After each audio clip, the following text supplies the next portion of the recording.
Guys यार, क्या आपकी भी आरसीसीबी कुछ इसी तरह से बार बार ट्रिप हो जा रही है? अगर हाँ तो ये वीडियो आपके लिए है। आज के इस वीडियो में हम आपको बताएंगे कि आरसीसीबी क्यों ट्रिप होती है, उसके क्या कारण हो सकते हैं और उसका सॉल्यूशन क्या है, सब कुछ आपको बताने वाले हैं।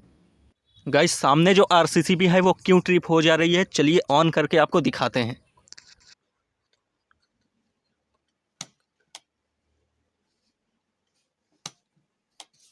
तो गाइस यार, आप लोग देख सकते हैं मैं जितनी बार आरसीसीबी को ऑन कर रहा हूँ आरसीसीबी बार बार ट्रिप हो जा रही है। अब ये आरसीसीबी क्यों ट्रिप हो रही है, चलिए हम आपको बताते हैं।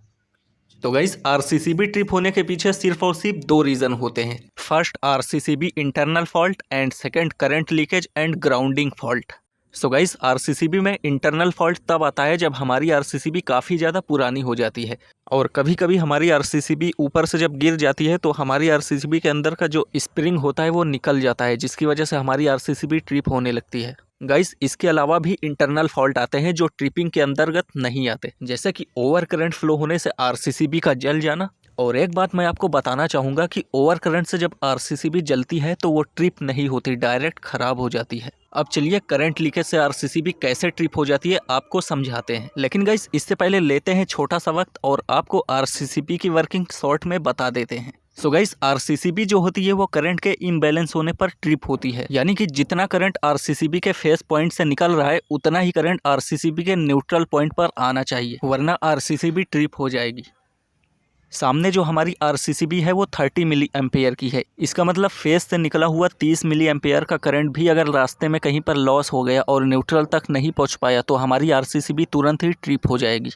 फॉर एग्जाम्पल, आरसीसीबी के फेस पॉइंट से 5 एम्पेयर का करंट निकला लेकिन न्यूट्रल पॉइंट पर 5 एम्पेयर करंट से कम पहुंचा और रास्ते में 30 मिली एम्पेयर का करंट कहीं पर बाईपास हो गया तो उस केस में आरसीसीबी बंद हो जाएगी। इसीलिए किसी को जब इलेक्ट्रिकल शॉक लगता है तो उसके बॉडी में कुछ अमाउंट ऑफ करंट बाईपास हो जाता है, जिसकी वजह से आरसीसीबी में इम्बैलेंस क्रिएट होता है और हमारी आरसीसीबी ट्रिप होकर उस बंदे की जान बचा लेती है। सो फाइनली गाइस, जो आरसीसीबी ट्रिप होती है वो करंट के इम्बैलेंस होने पर ट्रिप होती है। अब आपको पता चल ही गया होगा कि current leakage and ground fault से आरसीसीबी कैसे ट्रिप हो जाती है। अगर नहीं भी तो चलिए हम आपको थोड़ा शॉर्ट में बता देते हैं।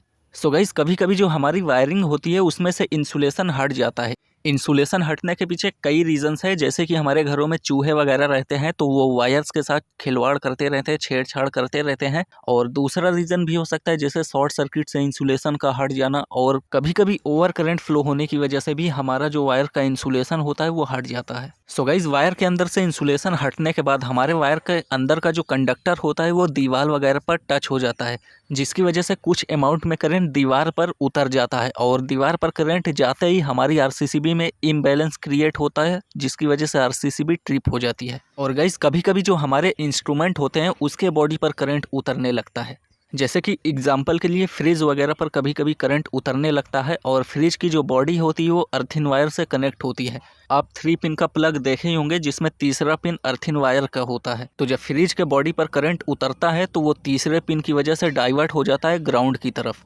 और ग्राउंड की तरफ जाने के बाद इम्बैलेंस होने पर आरसीसीबी ट्रिप हो जाती है। तो अभी गाइज, हमारी आरसीसीबी में इंटरनल फॉल्ट है या ग्राउंड फॉल्ट है, इसको चेक करने के लिए हमें सिंपली आरसीसीबी से सप्लाई को कट करना होगा और सप्लाई को हटाने के बाद अगर हमारी आरसीसीबी फिर भी ट्रिप हो जाती है तो उसे हम इंटरनल फॉल्ट कहेंगे, लेकिन अगर ट्रिप होना बंद हो जाती है तो हम उसे ग्राउंड फॉल्ट कहेंगे। चलिए अब हम आरसीसीबी से सप्लाई को कट करते हैं और देखते हैं कौन सा फॉल्ट है। सप्लाई कट करने के लिए हम इस मेन एमसीबी को बंद कर देंगे और बंद करने के बाद आरसीसीबी को ऑन करते हैं, देखते हैं क्या होता है। सो फाइनली गाइस, अभी के लिए हमारी आरसीसीबी ऑन हो गई है, इसका मतलब हमारी आरसीसीबी सही है। अब जब सही है तब जो ट्रिप हो रही थी वो ग्राउंड फॉल्ट की वजह से हो रही थी। अब बारी आती है यह पता करने की कि कहाँ पर ग्राउंड फॉल्ट हो रहा है। तो इसको पता करने के लिए हम क्या करेंगे कि सारी एमसीबी आरसीसीबी को बंद कर देंगे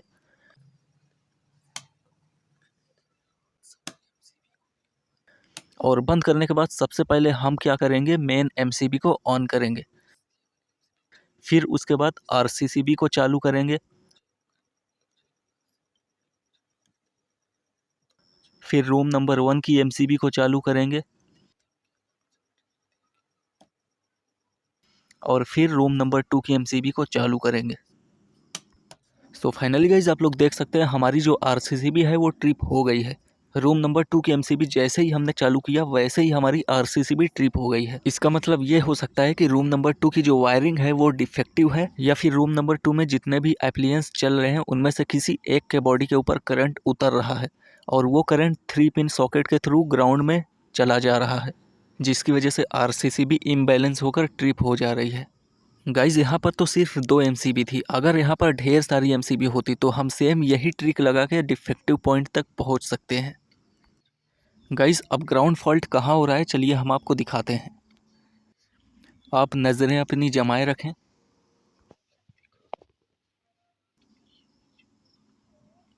तो गाइज ये आप लोग देख सकते हैं ये काफ़ी पुराना टेबल फैन हो गया है जिसके बॉडी पर करंट उतर रहा है, और आरसीसीबी इसलिए ट्रिप हो रही है क्योंकि इसके बॉडी पर करंट उतरने के बाद ये फ़ैन जो है ग्राउंड से टच है, तो करंट जो है ग्राउंड की तरफ बाईपास हो जा रहा है। चलिए इसको हम लकड़ी के ऊपर रखते हैं, फिर उसके बाद टेस्टर लगा के चेक करके दिखाते हैं कि किस तरह इस पर करंट उतर रहा है।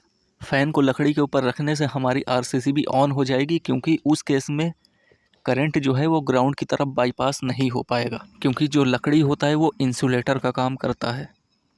सो गाइज़ अभी के लिए आप लोग देख सकते हैं फ़ैन को हमने लकड़ी के ऊपर रख दिया है जो एक इंसुलेटर का काम करता है। और अब ये हमारे पास है टेस्टर। टेस्टर को हम फ़ैन के बॉडी पर लगा के दिखाते हैं। तो गाइज़ आप लोग देख सकते हैं जो टेस्टर है हमारा वो ग्लो कर रहा है, जिसका मतलब साफ़ है कि फ़ैन के ऊपर करंट उतर रहा है।